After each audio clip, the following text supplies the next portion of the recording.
Welcome to Meet Your Inspiration podcast with Mary and Rich. Here we're talking about inspiration, motivation and empowerment. Our guests are ordinary people with extraordinary stories full of passion and knowledge. Our aim is to share this sparkle with you and encourage you to go beyond your dreams. If you feel that this is your place, please give us a like and follow us on YouTube, LinkedIn, Spotify, Instagram, TikTok. All your support is important for us so we can carry on with this great project and keep bringing value to you. Always believe in yourself, dreamers, and hopefully you enjoy the next episode. Hello and welcome to Meet Your Inspiration podcast with Mary and Rich. Today we are at Stormsaver to meet you with another incredible leader who embraced our idea and invitation with great enthusiasm. She is a mother, she is a woman, and she is a great entrepreneur. And we are very happy to welcome Lisa Craven to our podcast. Thank you very much. Welcome, Lisa. Before we start, we just say we're working in a live office today where obviously it's a normal work day, and we thank Lisa very much for giving her time during the week, and we just hope you really enjoy the podcast today, and we hope there's no background noise and you're able to hear everything perfectly. Thank you, Lisa. No problem. Thank you very much for accepting us during the week. It's good to have you. No problem. How are you? Yeah, very well, thank you. Yes, good. Excited to be here and to chat to you today. Can you give us a little bit more idea about who is Lisa, a little bit about your background and how all started for you? Yeah, of course, no problem. So, as you said, working mum of two. I've got two children, a son who's 20 and a daughter who's 18, stepson who's 26 as well. And actually brought up in Gloucestershire. I was actually born in Kent. But we moved to Gloucestershire when I was about 7, so that's where I spent most of my childhood. And yeah, I guess my kind of journey into the water reuse market was a bit different from probably most people's journeys. But I guess it really started for me as sort of becoming a businesswoman, started really with my dad.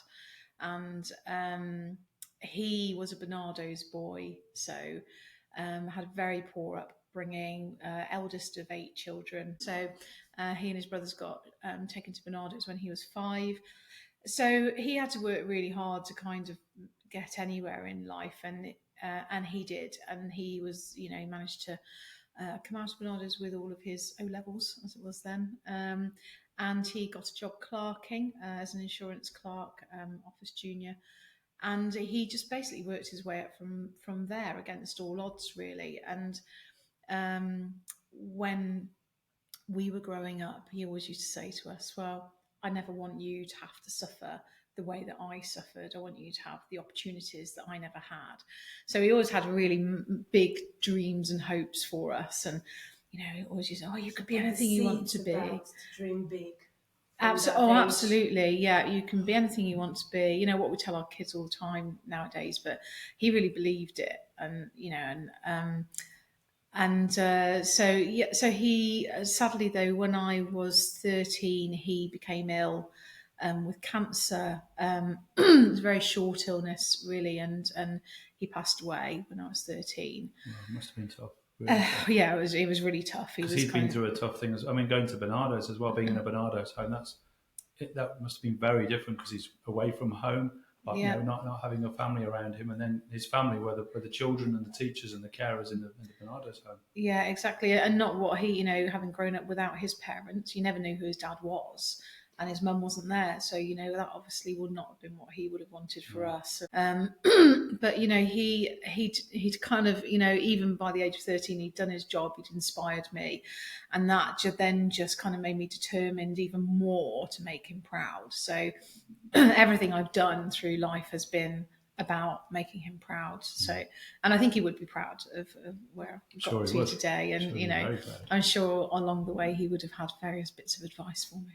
What are you doing? Don't do it. So that was kind of So I sort of grew up with this amazing influence in my dad. Amazing influence in my mum as well, because she was 39 when he died, and she had to pick up pieces and raise us on her own. And I had strong women in my life as well. And so after that, I decided I wanted to go to university and decided I was going to study theatre design. which is nothing to do with With where you are science today. or water or technology whatsoever. But I do lots of talks now as an alumni fellow for Nottingham Trent University. And I'm always saying to the art students, your skills are transferable. What I learned at university, I learned loads of sales skills actually at university, having to sell my lighting designs to a director who would be, well, you can't do that, that's not going to work. And I know it will work because I have a vision. And so actually, I learned a lot there that I was able to use throughout my career. And then, so I got my degree in theatre design, wanted to, go and work in the theatres in London, wanted to work on TV and film. But in my final year, I met Michael, who's my business partner, and we met and we got married. And then I was doing a bit of work sort of for the county council, doing some theatre design work, and I got made redundant. So just to fill the stopgap, obviously, because we'd just taken on a house and got a mortgage to pay, I did a bit of sales work, telesales work for the local college, selling courses to businesses like us. And was really successful at it. I had 12 weeks and I sold them all within 3 weeks. Wow. That communication skills, which you learned at university, particularly when even the arts and selling the concepts around that, obviously gave you a real background. And just that confidence, I think, that being in that theatre kind of world gives you as well. Because I was quite shy, actually, when I was at university. Because it's quite tough making phone calls, phoning people up and just, particularly almost like today, obviously a cold call. I mean, cold call for people at home is difficult, but in a business environment, it's slightly different. But to be able to explain exactly what you're about and people give you the time. Yeah, I think it's about passion, actually, because, when, the deal that the college had on for these computer courses was a really good deal. So it was, and I could sell that passionately because I believed in it. Yeah, and that's exactly then what I then took and brought to this business. So Michael had, whilst I was busy doing all of this and being independent and doing my own thing, Michael had designed this rainwater harvesting system at university. And the university asked him to stay for another year and do a post-grad to build the business, learn some business skills, and they supported him with that. And so he set up his own business.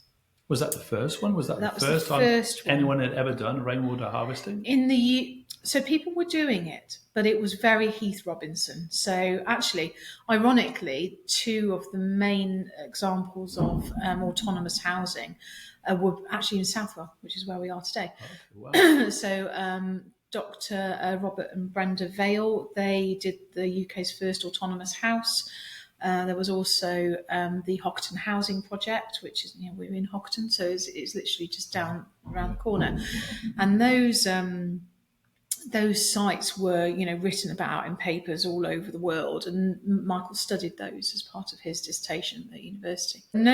Everyone was doing it, like using these Jaffa tanks, these big kind of plastic tanks that used to be filled with orange juice for Jaffa things, and this house had sort of 20 of them in the basement, and they had sand in, and they would filter through these different things and filter out bits, and you sort of thing you'd never be able to sell to Barrett's homes, way too complicated. Yeah, so we were the first company in the UK to design and make our own complete rainwater harvesting system.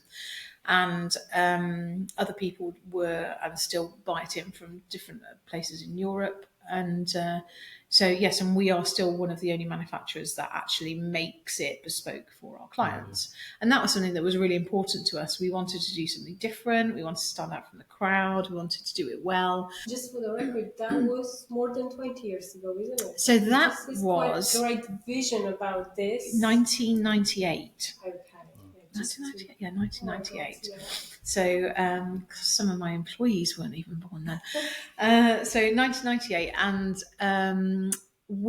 so Michael had a bit of money, and he sold one system, I think, at that point, and he said, I can afford to pay you for 3 months to come and on the phone, seeing as you're so good at it, and phone these people that are interested in rainwater harvesting. So I said, okay, yes, I'll give you 3 months, and then never look back. And that was 25 years ago. Yeah. So first 3 years of that, we had a business, and nobody even knew what rainwater harvesting was. So, there were long hours working from a spare bedroom. Our neighbour in the end let us camp out in her garage. She had like a little office above her coach house, and that's where we had our first proper office. And it was really hard work, because in the building industry, it's not like you can sell a product and you get the money in tomorrow. It can be 3 years before you start getting those orders coming in, because you've got to go through planned as well. Yeah, through planning, specification stage, design stages. So we'd done a lot of work to build up, these potential projects, but sadly we ran out of money before we were able to actually get the orders in. So the business had to go into liquidation, which was really tough. It was Christmas. I was pregnant with our first child. We both, lost our jobs, lost our house. We had to sell our house. We had to sell our cars. Wow. So it was pretty traumatic. And I remember sort of one night having the conversation and saying, are we going to do it again? What are we going to do? Should we start again? And just like, oh God, we're just jumping from the frying pan into the fire. But we'd come so far at that point, and we'd got all of these projects built up, and we just wanted to, we just believed in it. We knew it could be successful. So we started again. Because it must be hard, because at that point as well, you've run out of money. You've got all the vision, you've got all the understanding, you know what you've got to do. You've almost certainly got a business plan. We've done the hard work. You've done all the legislation, but then you've now got to find somebody who's going to believe in you to actually put some money into the business, to give you 3 months, 6 months, 9 months, 12 months to start. Because you just need some capital to get going again. I think we were quite lucky, because people were not just buying the product, they were kind of buying into our story a bit. These two kind of young graduates that were sort of taking the world by storm, a little bit of a pun. And when we just were honest with them and said, look, we just ran out of money, but we had some funding from Notts County Council. They put a business angel in to help us as well. And we said, we're going to start again. Please put your faith in us, and within the first year, I think we turned over about 300,000, I think, in the first year, and never looked back. And I think the key thing was we learned so many lessons from that. We learned, we've never taken out a loan. We've never relied on anybody else's money for anything. We've grown organically. If we can't afford it, we don't do it. And that has really stood us in good stead. I never wanted to be in that situation again where I owed people money. So Stormsaver was born, and that was 21 years ago. And it's flown ever since. And so my role's kind of changed over the time. So I started off as sales director, and loved that. Did all the estimating, visiting clients, talking to people, and that was great. And then the company sort of started to grow.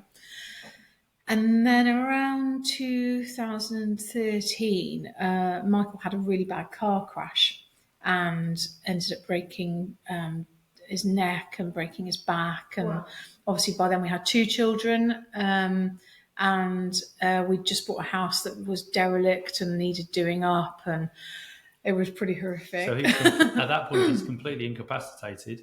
You're building a new home. Yeah. At the fundamental aspects in the business as it's growing, running the business, and you've lost your significant other in the business. I know, and this was the second time this had happened to us as well, because the first time actually Michael's seemed to be beset with back problems, but we had a similar experience when my second baby was born. I was 9 months pregnant, and he'd been having back trouble. Actually, he'd been putting his suitcase in the back of the boot of the car, and it pulled his back out. Wow. And a disc had slipped. He went to see a specialist who said to him, you need to go to hospital immediately. And he then ended up having a 9-hour operation. I was 9 months pregnant with our second child and a toddler in tow. And he came out of hospital on the Thursday. I gave birth on the Tuesday after that, so I had about 4 or 5 days. He was, because what had happened, he'd had something called a cauda equina. So his disc had slipped and it had cut off his spinal cord by about 75%. They said another 48 hours he'd have lost the use of his legs. He'd been completely paralysed. Yeah, so he was out for the count. I had these two, a baby and a toddler, and was supposed to be on maternity leave. And we had one employee at the time who'd been with us 3 weeks. And so she kind of, I remember her phoning me one day going, Lisa, I've got to send this tank out. And I can't because we haven't paid the supplier and they're not going to send the tank and the customer wants it. What do I do? Was your mum around as well to give you any support during all this? Well, she's in Gloucestershire. So, of course, wow, so so we literally had, Michael's mum is fairly local. She had the kids for a day a week. But so off I trotted after 3 weeks maternity leave, babe in tow, breastfeeding from one arm, phone on the other going, pay your bills. So, it was tough. But Tough time. You managed to learn lots of lessons from that, probably. Well, resilience. That's a massive lesson. Yeah, resilience was huge. But then to have that again, a situation again in 2013, when Michael was out of the business, but the result of that was actually the first time he was out of the business for a few months. The second time he had to have lots of surgery, and so really he was out of the business over 3 years for about 14 months. Yeah.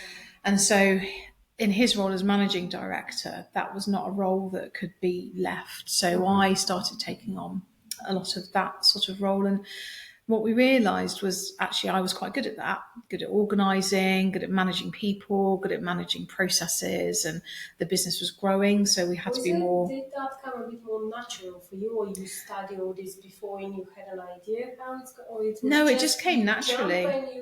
The passion drive you to keep carrying on the business. I mean, I love sales. That was great, and I do miss doing the sales part of it. Well, I still do it a lot. I contact people and I love opening doors. That's. But generally, ladies are very good at multitasking, much better than us men. Obviously, well, you said it, not me. And so that was.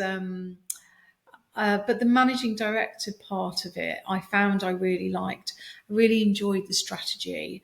I really enjoy really sort of thinking through problems and coming up with solutions. And actually then when Michael started to sort of come back into the business, we realised that he's a bit like a butterfly. It had been restraining his creativity a bit to do that role. So he then took on a CEO role and focused more on the design, more on the R&D things, all the stuff that he loved and learned as a product designer.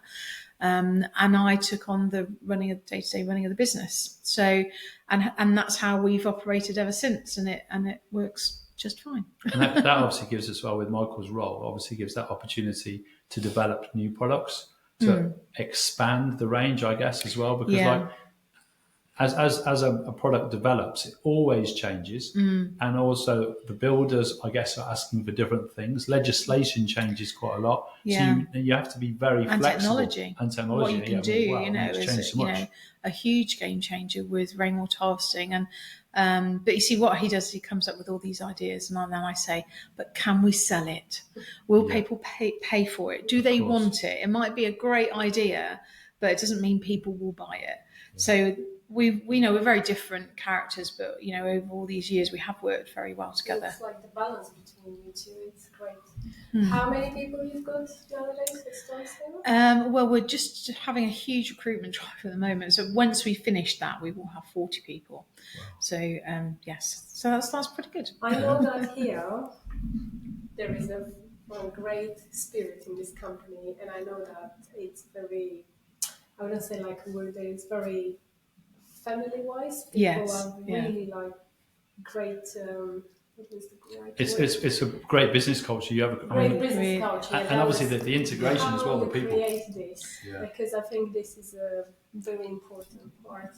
As an employer and employees, how do you manage to create this? Culture's so important to us here. We've always just wanted to have a place where people are passionate about what they're doing. They enjoy coming to work every day. We're always trying to encourage people to come up with ideas and contribute them.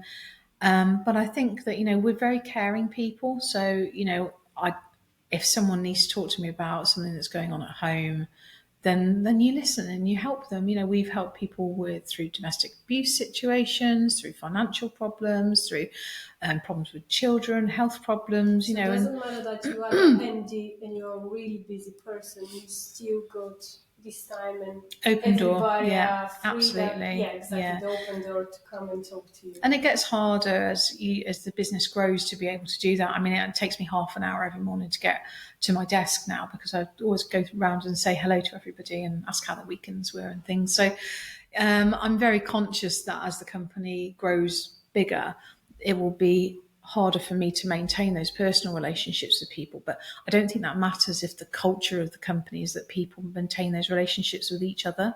Yeah. And we're all about I always say to people, look around you.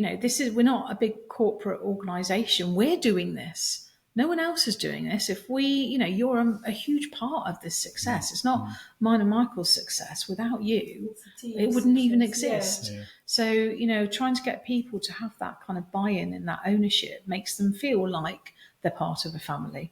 And I think as well, when you think about obviously the experiences you've been through as the company's grown, you've been through all those different traumas that everybody else around us also experience, and having that personal experience with it is a big help. But even as the organisation gets bigger with 40 people, a lot of the people that you're employing are filling in some of the roles, I guess, and some of the things that you might have been doing. Yeah. And you're filling little spots in each corner of all the jobs that you were doing. So you end up still being able to be a great leader amongst the people, which makes a huge difference to keep the culture going. Yeah, and I think empowerment is key. And, I've been doing lots of courses recently. I'm doing one at the moment on values-driven leadership. I did one recently on women in leadership. We've done the Help to Grow programme through Nottingham-Trent University. And it's really sort of opened my eyes to all these different approaches and theories. And then you look at them and you go, oh, we do that, actually. And one of the things I'm really passionate about is, as my mentor told us, I have a mentor, she's great, lift as you climb. And I think that's a really nice thing to keep in your mind all the time. And so I try really hard, because I am a bit of a control freak, I will admit. I love a good spreadsheet. And I have been known from time to time to go, oh, I'll just do it. I'll do it myself. But what I realised a few years ago is if I do that, no one else is going to grow. So we've got some brilliant people in the business that are really coming through the business, that we're investing with them in training and time, and they'll come and they'll say, what do I do about this, Lisa? And I'll say, well, what do you think? What do you think you should do about it?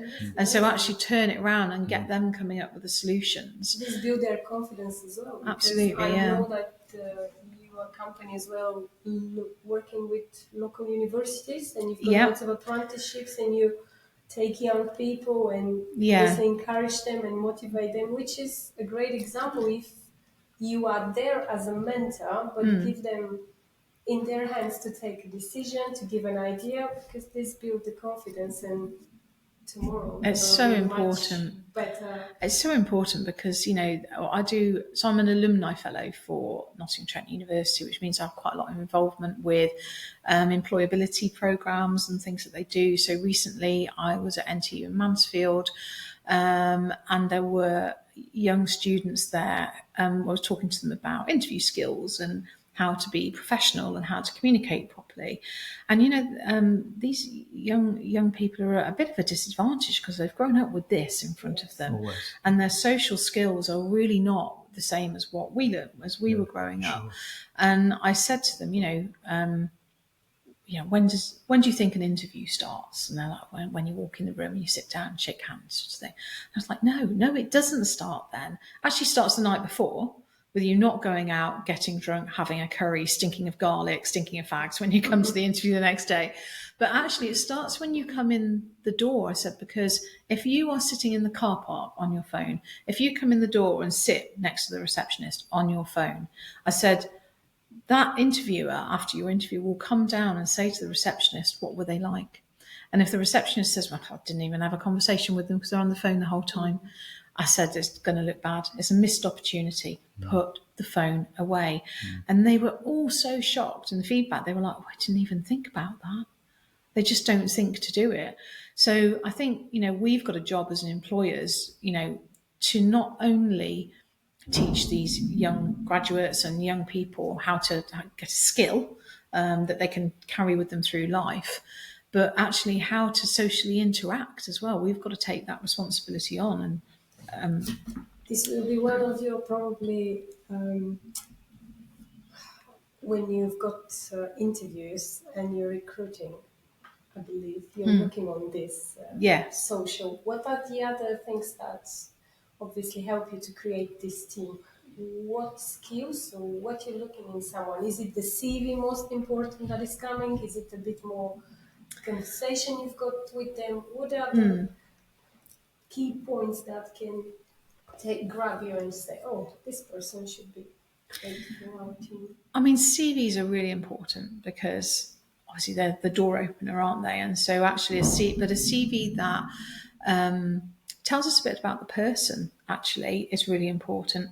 Longevity with, seeing people that job hop every couple of months, which again, this generation of graduates seem to think nothing about, actually our generation, and what are we, Gen X, I think? Well, you won't be married, but we're Gen X. We expect people to stay in jobs, for sort of 5+ years minimum. And if you don't, you're a job hopper. Whereas, the new you're generation, 25 years and I'm 30 years. So it tells exactly. You everything, doesn't it? It does. So that's really important, sort of seeing that. But really, for us, it's about fit. It's about, have we got, you can train skills, you can send people on training courses, but you can't train a good attitude. And if someone has, the worst thing is when you say to somebody, why Stormsaver? What is it that you liked about us? Because of course it's a two-way transaction, isn't it? Yeah. And when they it's very clear they don't even know anything about the business, that's a definite no-no. Because that means they haven't got the same passion for the business. Exactly. If they haven't even taken the time to think, hang on, is this going to fit for me? I'm really excited about working here. Because you want the same values, don't you? You want your employees to have the same values, and you want their values to also match with yours. Yeah. Because if they're working together, then they're going to integrate really well. Yeah, values are so important, and actually, people having the same sort of approach to things, people respecting each other is really important. But we understand as well that people have a life. We're interested in what's behind that person, that comes here every day. Do they have a passion for photography, for example? Is that something that we could bring to the business, as well as their role in accounts or whatever? How can we kind of really sort of get people interested in what we're doing, not just their job role? And so we do a lot of work shadowing as well here, so that people actually spend time with other people, really understanding what their job is about. And how they fit within that and how they can make things work more effectively, because that's really important. Because not everyone joins a business with all the skills. No. So you often have a match of like some of the skills. Yeah. So you've got the ability to, one of the most important things is flexibility and ability to learn. Because obviously if someone comes into a company like Stormsaver with rainwater harvesting, they're not going to have come from another company that's doing rainwater harvesting. So they've got certain life skills and opportunities, but obviously then you've got to develop that. So they've got to have that openness to learn as well, and willingness to integrate. And like I say, the interest. If you have someone at the end of the interview that you say, have you got any questions for us? And they're like, I've got loads of things, or you've answered loads of them, but I'm really interested in this, this and this. That's great. You want them to have an interest in you. And if they don't, if they just go, no, that's fine, thanks. Like, okay. But no, you very rarely get somebody that's got experience in water reuse at all. So, we never look for that. That's not necessary. And like I said right at the beginning, transferable skills. It doesn't really matter what industry you've come from. Everyone can transfer their skills.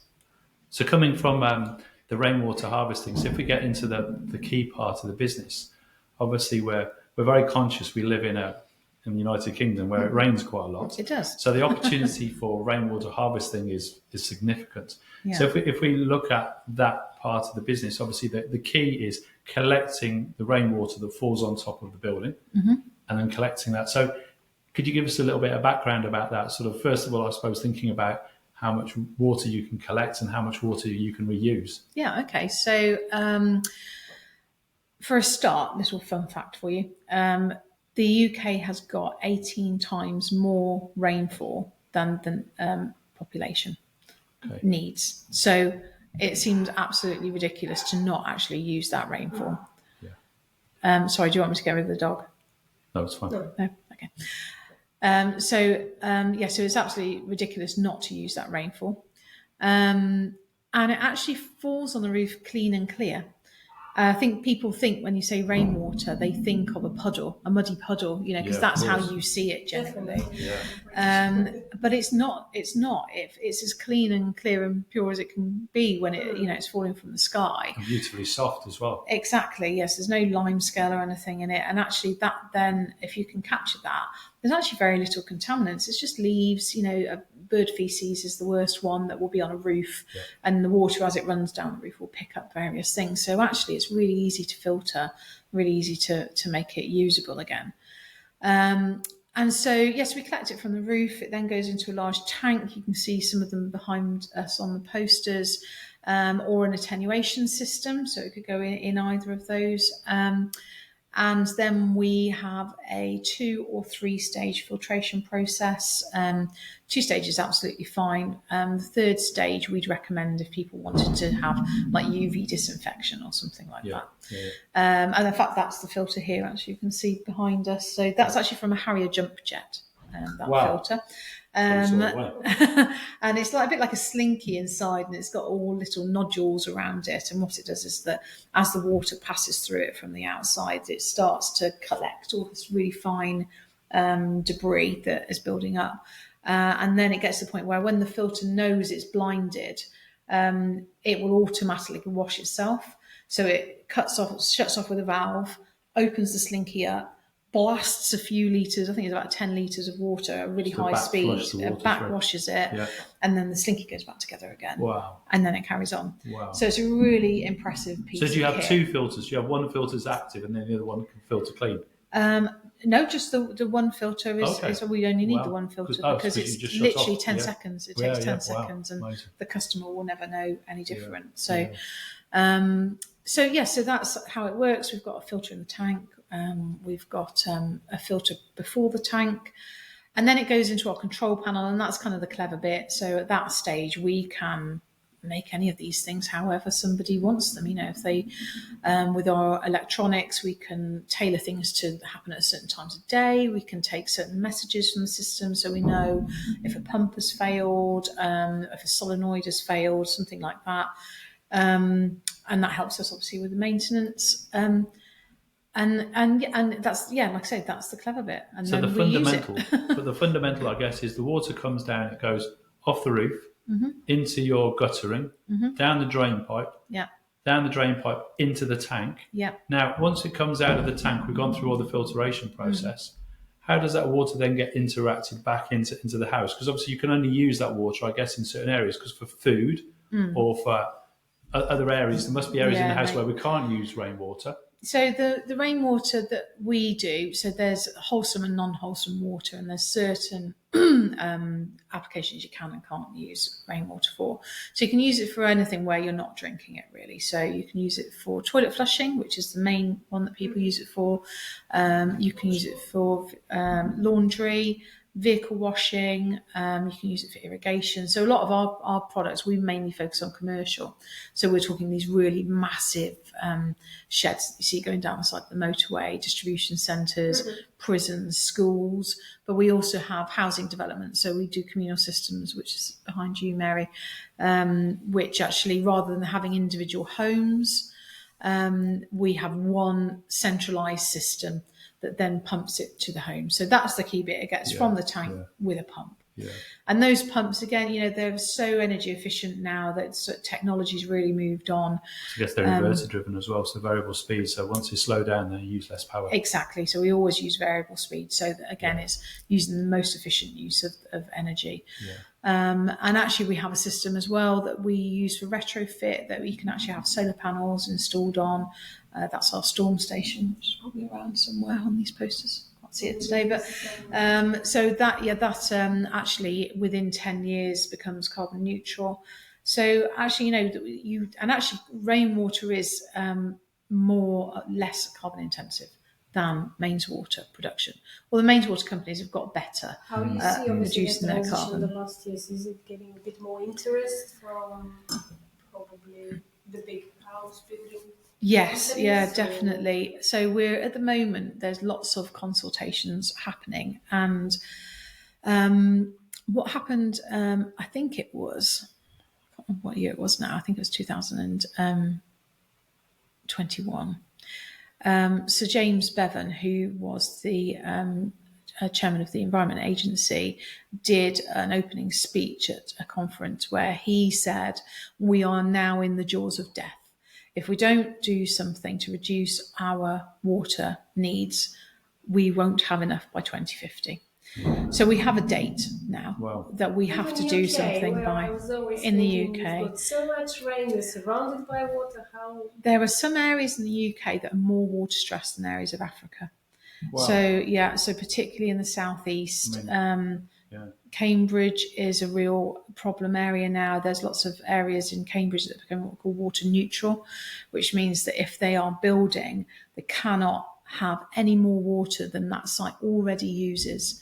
So if it's a site with no building on it whatsoever, they can't use the mains water. They have to find that water to come from somebody else.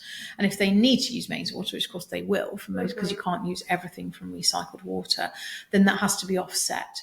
So let's say they could supply 60 or 70% of their water from water reuse. They could maybe make savings with water efficient products and their taps and valves and flow restrictors and things like that. And let's say they have 30% that needs to be drinking water. What they do is they have to offset that. So that might be that they would put a rainwater harvesting system in a local school, and that school saves that 30% for them. So that's what the whole concept of water neutrality is about, and we're going to be seeing more and more of that across the UK. And the other thing also about rainwater harvesting is that, it's been raining all winter, hasn't it? And we've had real problems with floods. Actually, the more tanks you've got, you can hold that water back, so it actually helps with flooding as well. And the government are about to implement something called Schedule 3 of the Flood Act. And that will mean that all new buildings over a certain size will have to have attenuation put in, which will be like these crates here or some sort of tank. Because there's several companies in the UK that are making these rainwater collection systems, sometimes to go underneath the car park. So when you literally get a tropical rainstorm, obviously it's very easy to flood. But and normally the storm drain can't necessarily take all that water away. So then you can collect that water and have it as an intermediate tank. So it fills up quickly, fills up, and then obviously the water then can drain out into the mains. Controlled rates. But I guess some of that water, obviously not from a car park, but the same amount, huge quantity of water will fall on top of our property. Yes. Whether it's a commercial building or it's roughly 50-50. So comes from roof and then from the area around the building. And so what we do is, again, in this illustration, we split the attenuation tank. So we use the attenuation tank that's going to go in anyway. So that saves the client money because they're not having to buy an extra tank. And I mean, they're expensive attenuation tanks and they sit there empty most of the time. When we did some research on one of our active attenuation products, which uses that tank actively to store and reuse rainwater. And actually over a 5-year period, because these tanks are designed for, say, a 1 in 100 year storm, in a 5-year period, it only ever needed emptying to accommodate that storm twice in 5 years. Wow. So actually you've got a product there that you're buying that sits empty most of the time, so you may as well use it. So we've got this technology that can monitor when the weather is coming in, so the system will know. It talks to the Met Office every sort of 3 to 5 minutes, and it will know if a storm is coming in 3 or 4 days' time. And what it will do is say, well, I know the intensity of that storm, I know when it's going to hit, and I know I'm going to need half of my tank free. And at the moment, 70% of it's full of rainwater. So it starts to very gently let out the rainwater, because we all know what the weatherman's like. It's not exactly accurate most of the time, but sometimes something might veer off, and then the valve will close and you'll retain your rainwater. If it does come, and as the probability increases of you needing that capacity in the tank, it will continue to open that valve so you have a safe capacity in the tank, so that when that storm hits, you've got your attenuation free, and then your tank goes up to 100%, and then you reuse it.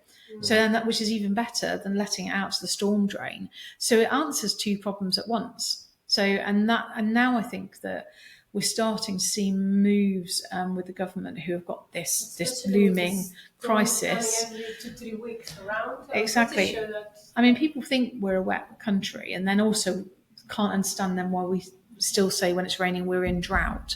But actually the reservoirs get so depleted that actually you are effectively on paper in drought. So it's really important that we keep those reservoirs full, and we can do that by using localized harvested water or recycled grey water, so that those reservoirs stay full for when we need it in the dry periods. So though you said when at the beginning, obviously you said about 18 times, but we think about 18 times water, but obviously the water that hits the ground, the majority of it we don't drink anyway. It doesn't even impact us, because it's irrigating the land, it's going into the streams, it's going into the rivers, and it's keeping the whole ecosystem operating. So if you collected all that rainwater and put it all into a huge tank or reservoir, then there'll be no rivers and no irrigation for the land, and we won't be able to grow any crops. So there's that balance, isn't there? There is a balance, and so that's why we have things like SUD schemes and things where people think very carefully about biodiversity and how we do that. But then also SUD schemes can take up a lot of land, and for a housing developer they could be losing like 15 to 20 houses worth of land just for a SUD scheme. So there's got to be a balance with what you're doing, and rainwater harvesting is only one bit of the solutions that we all need to work together to make sure that, and one thing just to point out with that as well, when it rains, it doesn't necessarily rain in the right place.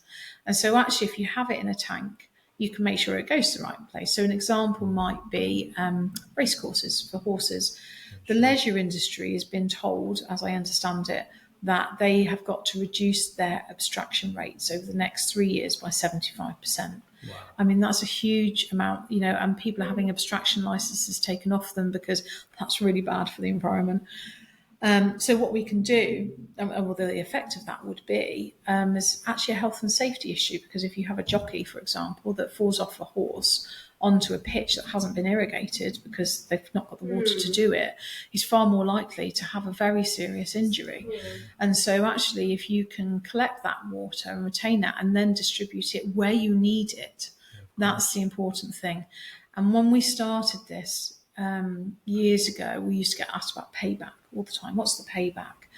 But this isn't about payback anymore. It's about security of supply. It's about control over your business. It's about survival of your business, because many of these racecourses are going to be threatened with closing down if they can't get the water. We have supermarkets that if they don't have water to their toilets, they have to close. So many people rely on water and we just don't realise. And yet we treat it as if it's always going to be there. We can use as much as we like. For the last 2 years in Kent, we had in the summer these letters where they literally restrict you and they're telling you, and you start to realize that you're used, how you said, that water is just always there for us. And you need to start to think about it. Definitely. Now we have to obviously reduce, which is... We're trying to play our part with that, because like I say, water reuse is only a part of the water puzzle. Education is huge, and actually the water companies for many years have been going on about turn the tap off when you clean your teeth, and only have a 2-minute shower, but people don't do it. What you've got to do is with water is, if you start to affect the customer experience with water, people start getting fed up. And one thing we have seen is that people aren't going to start changing their use until it really impacts their purse. So energy is a really good example. Yeah. Actually, the cost of energy rising over the last couple of years really has finally made people be really conscious about what they're, because it's exactly, not using the tumble dryer when they don't need to, because it's too expensive and people can't afford it. And water is cheap compared to the other utilities and compared to elsewhere in Europe where it... energy storage has started to impact in the electricity business. So like, storage for water and storage for electricity has become, and it's all about storing our resources. It will be, and that's going to be absolutely crucial. But again, it's got to come from people making a change in their behaviour. And where people can't or won't, our argument is, well, if they've got half of their water supply being supplied by a sustainable source such as rainwater, it doesn't really matter whether they flush the toilet loads of times or plus the 6 litre bit instead of the 4 litre bit, because it's rainwater. And it's a way of allowing our developers to still build those luxury homes that have got power showers and massive baths and still meet the requirement for litres per person per day by saying, well, I can do that because I'm putting in water reuse elsewhere in the property, and therefore it's still a 100 litre per person per day property. So, it offers so many opportunities for house builders, and we are now starting to see them getting on board with it. Back in 1997, 98, you two had this incredible vision. It's so far ahead of its game. Because nowadays I do understand that people will start to talk much more, but this is 25 years later. It still feels like yesterday sometimes. But it's still amazing focus in terms of, we're talking about, obviously at the moment, the United Kingdom, we're talking about our own water resource, which is huge. But when you think about across the planet, I'm sure there'll be people listening to this all over the world, and they'll be thinking, it's all right for you guys in England. We're absolutely famous for the fact that you come to England and it rains. Well, it's just started. I don't know if people can hear it, but it has just started raining. But obviously, in so many other parts of the world where there is real lack of resource, so they have obviously aquifers, maybe underneath deserts or something where there's water reserves, but there's very little rainfall. And even a lot of countries around the world maybe do have desalination plants. But again, their usage is intermittent, so they probably need the same kind of storage and but reserves. These are not the people without the water are not the people causing the problem. They use so little water that actually a new desalination plant actually goes a lot further in these countries. The problem is getting the water to the people. And I went to Mozambique with WaterAid.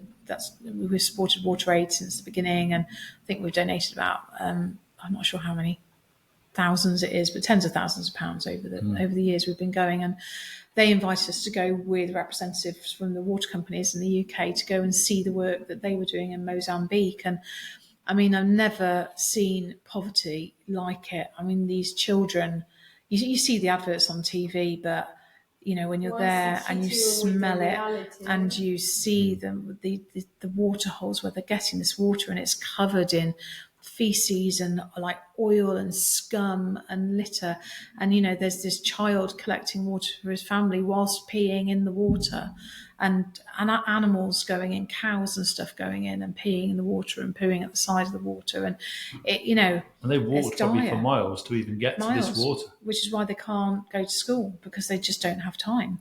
And when you see that firsthand, it's a real eye-opener. You come back totally changed. You totally value that water so much more. And I think every child should. And then that's where you've got to start. We had this conversation the other day. You've got to start in the schools, actually. You've got a curriculum. You do water in the curriculum. You need to start learning about water reuse, how we save it, why it's important. If we can educate kids at that young age, they will then grow up to be water conscious adults. And they'll also train their parents as well. They will. Who didn't, Mum, why are we not doing this? Dad, I know. We need to do this. I got lectured about recycling when my kids went on a scout trip to the local recycling centre. Mum, you need to wash that out. Contaminating it. Okay. But take you a bit back to you and your journey in the business, obviously you said about your dad, and I think this is a great start to have someone so much to believe in yourself and actually to encourage you and motivate you. Later, did you have any other people who inspire you or motivate you, or been like a key role they play for you to Well, I develop? think, I mean, my kids inspire me every day. I see what they have to, I grew up making mud pies and running around in woods, and having a great childhood. And they've had a tough, they have it tough now. And, the things that, some of the things they've had to go through, I just think, Jai, if they can do that, I can do this, and I want to be an inspiration to them. And so, I've always sort of, said to the mantra, be kind, be honest, and give everything you do 100%. And they really do. And so they inspire me. And I'm a big advocate for females in business. And the women around me that I work with, they inspire me every day, and I want to do the most I can to help them succeed and for them to have a successful career as well. And I actually have a mentor, Ruth. She's fantastic. In fact, I only had a meeting with her yesterday, actually. She keeps me on the straight and narrow. When I'm bringing too much emotion into it, she brings me back and says, come on, you're the boss, and she looks at things in a different way. And it's really helped me to grow as a business leader, which the more that you get out there and meet inspirational women, the more it helps you to want to be a part of that. And we had International Women's Day, obviously, last week, and we did a little event, little coffee morning at International Women's Day, and that was really nice. And I think it's just you have to find your sisterhood, look after each other. Lots of like clubs or networking of specific where you can meet and obviously exchange experience and knowledge. I hadn't quite realised how important that was actually until recent years. And again, since I met my mentor, and she said, well, you need to go to these things. And I was like, I haven't got time. But then started to make time and then realised how much you get when you come away from them. It just keeps you going. It's like having a little bit of a drug, pep you up, oh, right, yes, that's right. Go back, focus. This is what I'm supposed to be doing. And it's very easy, isn't it, to be caught in your own industry, in your own world. Yeah, and when you hear the stuff going on around you, and I think a lot of people obviously out there, they read what they read in the newspapers, that they hear what's on the news, and they hear everything going on about the economy, and everyone gets a mindset of something where it's everything's shrinking and everything's awful and everything's bad. And often when you're actually in industry, you actually see the other side of that. Yeah. You see things happening way before the people see it. You see an opportunity, and you see that growing, and you see investment coming in. You put investment yourselves into this business and to grow it ready because you know what's coming. Yeah. And the media don't always see all that. No. They see instantaneous stuff, and it tends to close the mind. Whereas obviously these networking events often open the mind to be able to see. Yeah, I mean, I got nominated for an award back in 2015. Seems a long time ago now. It was a Women of Worth Awards, Nottinghamshire Awards thing, and we all had to do a little video, like an intro video, and then they invited you to this black tie do. This is all before COVID, obviously, and it was an amazing event because you got to see all these amazing little videos about these inspirational women, a lot of them in engineering or construction, which are real male-dominated industries, and it was absolutely fantastic watching these little videos. And I remember sitting there with Michael and Gary and the guy that had nominated me from PricewaterhouseCoopers, and we're watching all these little videos, and they're going, oh, she's really good. Oh, I don't think you're going to win. She's really good. And, oh, great, thanks. And I did actually win the award, and I hadn't prepared a speech or anything because I just didn't expect to win it. But then when the kind of that came back down to earth, and you think about that, you think, wow, God, actually, people think enough of what I'm doing to put me up there with all these amazing women that I'm looking at going, oh my God, they're so inspirational. So that's really nice. It kind of brings you back full circle to my dad and, what he would think. And so, those sort of events and those sort of things really kind of are a moment to be a bit humble. I think. Yeah. What is it to be a woman in leadership, obviously in such a male-dominated business? Oh, I love it. It's probably because I'm a little bit cheeky. You've got to have a certain sort of cheek about you to cope with some of the men you get on the end of the telephone and on sites. But we're really lucky that actually we've got some really forward-thinking men in our team here, and actually 50% of our management team and leadership are women, 35% of the whole business are women. Most our estimators are women. It'd be great to have some more female engineers, but they're so hard to find, and particularly in this area, which is a real shame. It's I've had some difficult gentlemen on the phone, but where obviously not with people in your team, but have you been on the meetings or some boardrooms meetings where obviously just because you're a woman, you've been a bit? I think it's one of those things that I'm going to be getting a bit deep now. I have. I'll tell you two things. So once was a story where I had a gentleman who wouldn't pay his bill, and I'm not paying. And I said, well, if you're not paying, then you're not going to get credit in future. Oh, rah, rah, rah. And he was going on and on and on. He says, oh, get someone in authority to phone me back. So I was like, oh, really? So I was like, phoned him back, didn't pick up the phone. I said, I am the authority. And if you want credit account in future, you will pay your bill. He never paid his bill. Never heard from him for 3 years, and then we were specced in another job, and he sort of came creeping. Oh, Lisa, do you remember me? Yes, I remember you. I was like, yeah, of course we can do that for you. Yeah, we supply you with that. Yeah, that's fine. That would be on pro forma. He's like, no, we'll require credit. I was like, you won't be getting credit because if you remember our last conversation. So you do get people that don't think that you are, because you're a woman, that you haven't got authority. And then the second thing that then relates to that is, as women, I think we have a lot of imposter syndrome. I've got massive imposter syndrome, believe it or not. I know I don't present like I have, but I have. And that comes from not so much, but sometimes being a woman, sometimes, you're thinking, are people taking me seriously? But also, being overweight. I think people don't take me seriously because I'm overweight, maybe because I don't dress particularly trendy or snappy, So you're always beating yourself up as a woman about how you're present on the outside, that people won't actually give you the chance to see what's on the inside and what and what you can bring. And how do you build your confidence then? Because I'm pretty sure that lots of people go to this imposter syndrome. Yeah. Where they don't show it. But obviously it's inside. How you build your confidence, obviously, to walk in the room and yes, I'm Lisa, and I'm gonna show you. Two things, I think. Forcing yourself to do it. You've just got to put yourself out your comfort zone.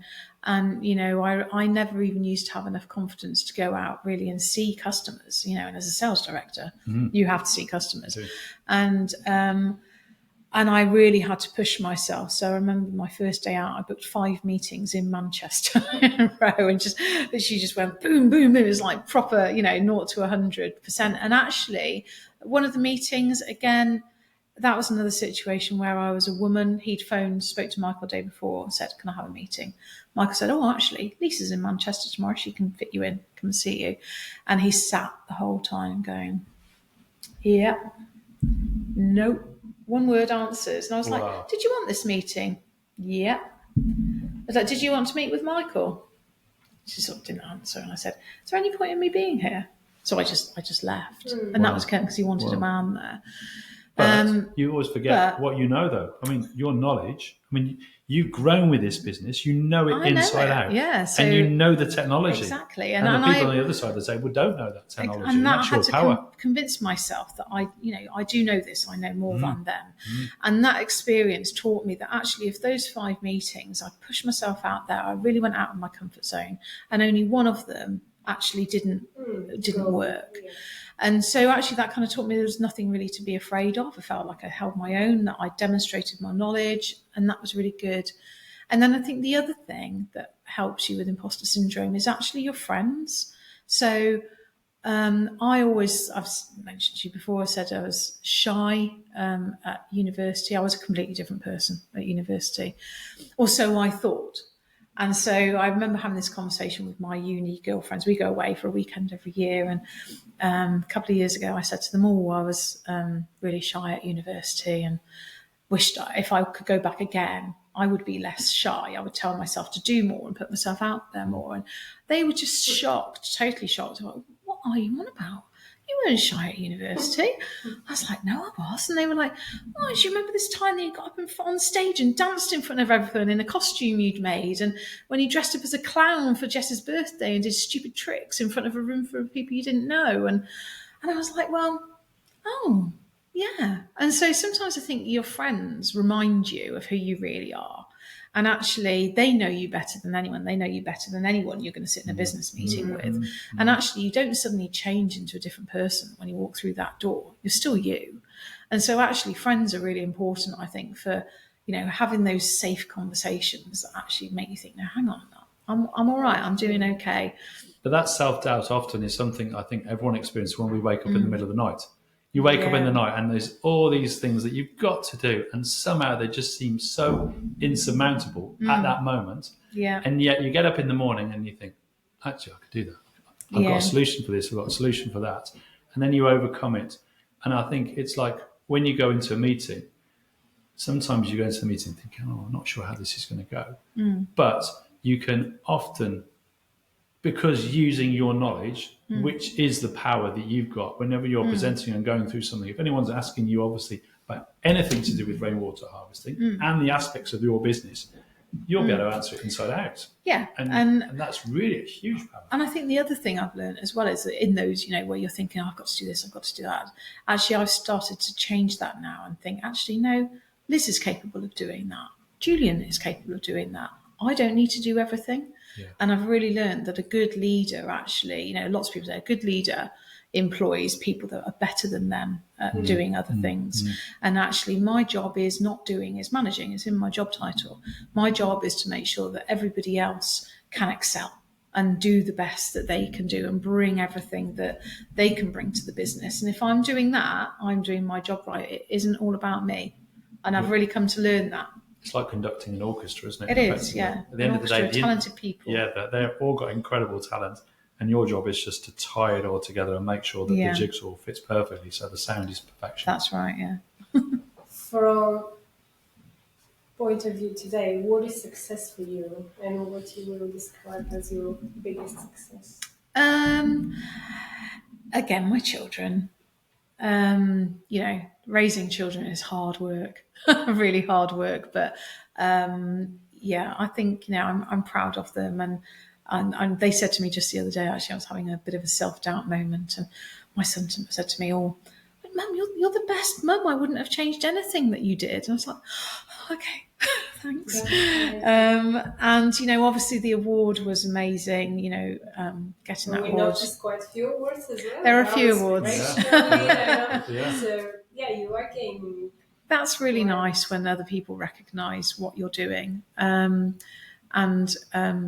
I always treat that, very, very humbly. I know there are lots of amazing women out there doing amazing stuff. Not just women, men, business leaders, doing fantastic jobs. And, to be recognised, is really fantastic. But I think probably success for me is the car park, which is going to sound a bit odd, but we've got a large car park outside. And, when I drive in some days and it's full of cars, and I think, God, we created this out of nothing. All the people, we're employing all these people. Yeah. We've created jobs for all these people, and that for me is important. Is the people.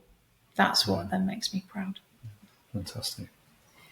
I think we need lots of leaders like you. And I'm bringing some up with me behind me. They're coming. What was the idea behind this podcast, actually? Because we are inspired. I love to be surrounded by people like you, like Richard, and some other people who will be on the podcast later on. Because I believe that people that are around you and all this knowledge that they bring to you, and exactly that inspiration to keep learning and keep excelling, how you describe Yeah, it, Craig. we have I to think keep this learning. is what we all need. And doesn't matter, I'm pretty sure that here as well you had great people who's been here, but at some point they decide they'll step up and probably they've got their own business or they We've had people, a couple of people that, our first two employees, fantastic ladies. They both ended up going off and starting their own businesses, and they're successful. And we've got other people in the business. The longer we can keep them here, that's brilliant for the business. But this is success for you as well to see them. Because you're nurturing other people. We are, yeah. And people, you can never expect everybody to give you their entire life, except maybe Julian, who is our sales director, and Gary, who I've been here 16 years and I think will probably never leave. But people do, they've got their own aspirations, and I feel really. I was saying yesterday, actually, we went to a course on culture and we were talking, and I feel really, again, humbled that the people here have taken our dream and made it theirs. Yeah. That's a lot to ask of people, and they do. They take it on with a passion, and that's good. You can't keep it all to yourself. If you share a dream, it becomes a bigger dream, more likely to be reality. Well, usually people think that if they keep it secret, it's better, but it looks like once you share, you're just getting surrounded by people who are just bringing value to your dream and make it fantastic. It's amazing. This busy life, does Lisa got time for herself sometimes? How you recharge? Not really. Wow. I mean, I spend, and actually, Michael and I did actually get divorced about 7 years ago, but we still work together every day. And I got remarried recently. So we spend time together. We like to go weekends away and travel and just to get away like that. I play the piano, read books. I like photography. So you still try to find a figure. I try, but it's quite I bet difficult. If you went on holiday, you don't go and lie in the sun by the pool all week. No, that would bore me enough too long. Sure. For our honeymoon, we went to Sri Lanka, and that's just an amazing country, and I'd recommend anyone to go to Sri Lanka. But I think lots of people are always telling me you need to make more time for yourself, and I probably do. But I do have lots of interests and things that I enjoy, but mainly it's the people around me. I love being with my kids. I like nothing better than when they're all at our house with their girlfriends and boyfriends, and it's all chaos, it's like the That's Waltons. when you forget the work situation, isn't it, completely? Yeah, then you can sort of switch off. And, I've got my dog as well. I love my little dog. Yeah, we noticed the dog. Yes, the dogs come to the office. Yeah. And actually on LinkedIn, I've seen that there are quite a few companies that let pets in the office. That's great. Obviously, it is. It's really good for mental health. Yeah. People treat the dogs as their own here. So, Good. I think we can talk with you more and more. But we hope that we're going to be back at some point, and probably we're going to meet some of the other people of your team. Yeah, that would be fantastic. Very big thank you for all the inspiration, for the great knowledge about, obviously, the Rainwater, about you, about the leadership, and looking forward to meet you again. Yeah, thank you very much. No, it's been great to have a chat, and thank you for the opportunity. So. Yeah, it's been great. Thank you very much for sparing the time with us today. We really, really appreciate it. That's right. Thank you to everyone for watching. Thank you. Thanks, Lisa. Thank you very much for being with us today. We really hope that you find the sparkle for you in this episode, and don't ever stop dreaming big, and see you next time. Thank you for watching today's episode with Lisa Craven from Stormsaver. I think we've all learnt a lot. It's been a great inspiration from Lisa's story, learning all about rainwater harvesting. If you're watching on YouTube, please do subscribe. If you're listening on Spotify, please do follow us. It will really help us to grow this channel so we can bring more amazing episodes for you. Thanks for watching.